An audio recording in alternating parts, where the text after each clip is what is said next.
mes aventures avec une créature, avec quelque chose qu'on appelle une femme. Voilà les gars, petite mésaventure. Alors je vais vous expliquer.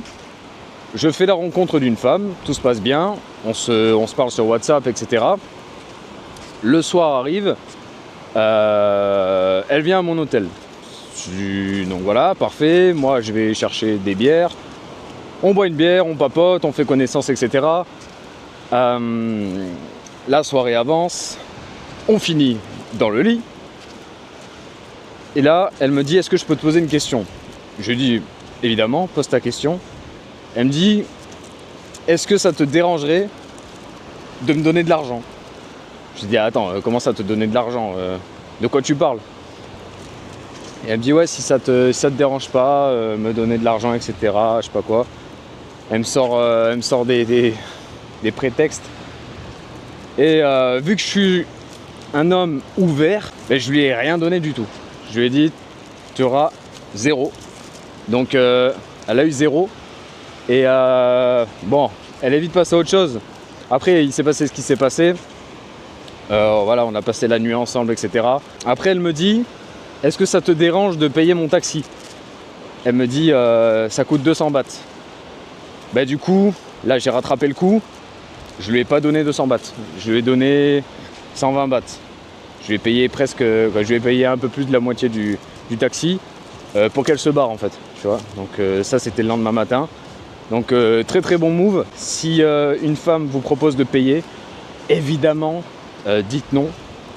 En Thaïlande, si vous finissez dans un lit avec une espèce de créature qui s'appelle une femme, voilà.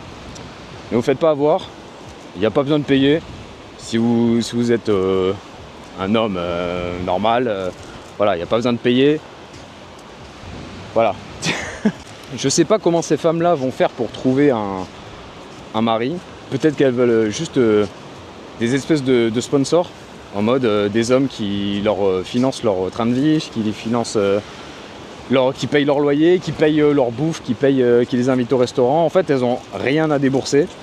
Et les hommes payent pour elles. Je sais pas. Mais j'arrive pas à cerner ce qui s'est passé. Parce que la meuf, on parlait, etc. Et franchement, ça avait l'air d'être d'une femme tout à fait normale. Et elle me parlait de sa vie, etc. Là, je comprends pas pourquoi elle m'a demandé de l'argent, en fait. Et je pense qu'elle a essayé. Elle a tenté sa chance. Et je lui ai dit non, tout simplement. Déjà, je paye pas pour du sexe. Je paye pas pour cette merde, en fait. T'as pas besoin de payer. Donc, à part si t'es moche et trop vieux, mais je sais pas. Ouh, putain, ça arrose fort. Ouh.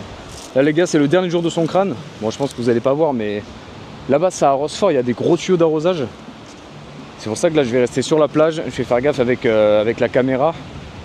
Parce que là, s'il m'attaque, je suis complètement désarmé. Je n'ai aucune arme. Je n'ai pas de pistolet à eau. Dernier jour de son crâne. C'est beau, c'est beau. Là, par contre, lui, au dernier étage, il doit avoir une vue de malade. Donc, à ce qui paraît, il y a 3 saisons ici. Il y a la saison sèche, la saison des pluies et un espèce d'hiver. Et ça dépend des régions aussi. Par exemple, je sais qu'à Chiang Mai, c'est ce qu'elle m'expliquait la meuf hier là. Elle me disait qu'à Chiang Mai, par exemple, il peut faire très froid.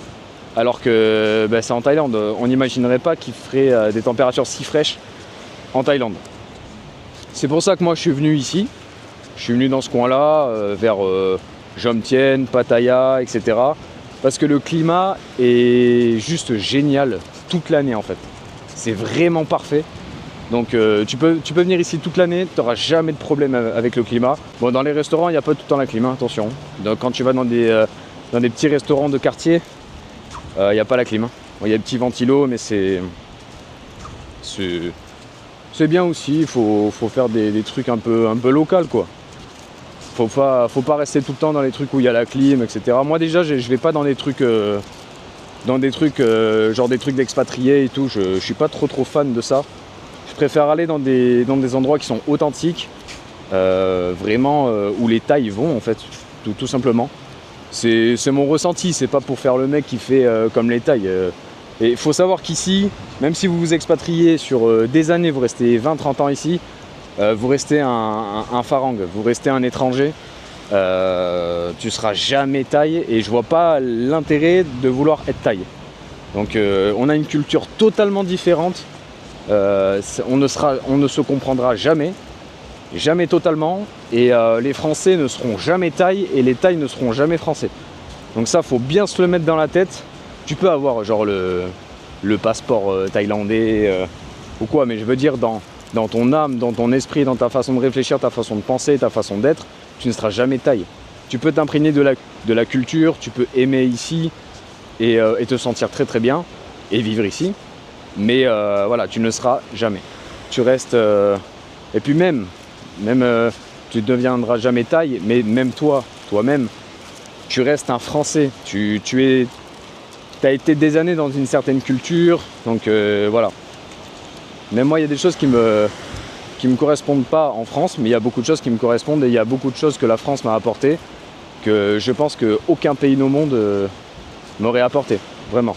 Donc faut faire la part des choses, il faut savoir qui on est. Je pense que, par exemple, je pense qu'on peut devenir australien, je pense qu'on peut devenir américain, mais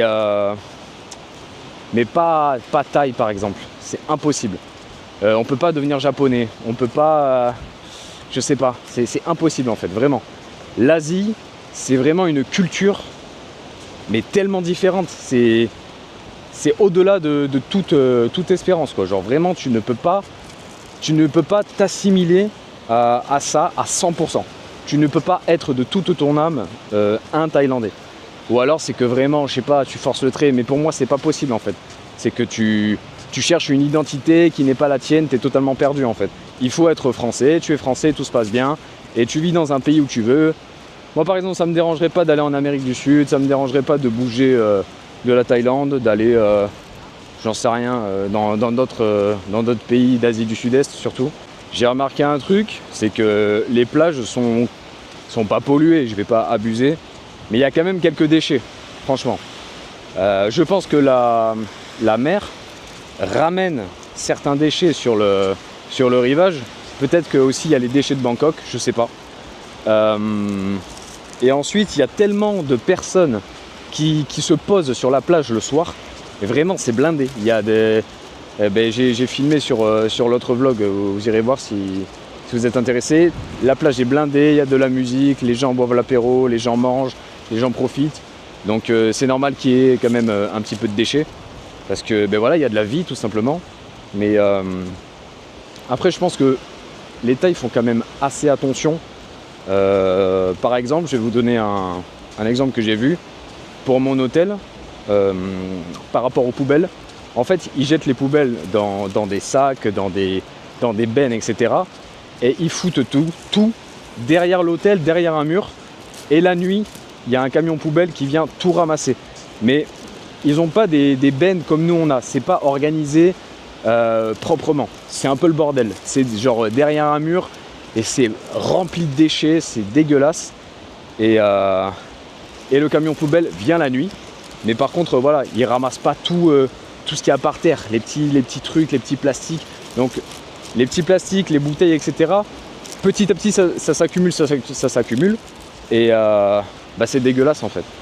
C'est dégueulasse. Donc faut regarder des fois des trucs comme ça, genre derrière les hôtels et tout, parce que des fois en façade, c'est sublime. Et tu regardes derrière ou une rue à côté, c'est un taudis quoi. Donc faut faire gaffe aussi où on habite par rapport à ça. Parce que par exemple, si vous êtes dans une espèce de petite maison et qu'à côté il y a un hôtel, vous pouvez avoir genre des déchets ou ce genre de trucs. Aussi, ce que j'ai remarqué ici, c'est les odeurs. Ça, c'est impressionnant. Des fois, je sais pas, tu sais, il y a des odeurs, mais ça pue en fait. C'est une odeur spéciale. C'est une espèce d'odeur de bouffe, je sais pas, de la rue, je sais pas. Il y a une odeur qui pue, qui te vient au nez par moment là, quand tu vas dans certaines rues ou surtout à Bangkok. À Bangkok, c'était assez fort. à certains moments. Et quand c'est fort, c'est vraiment dérangeant, ça pue. Mais ici à Jomtien, ça va.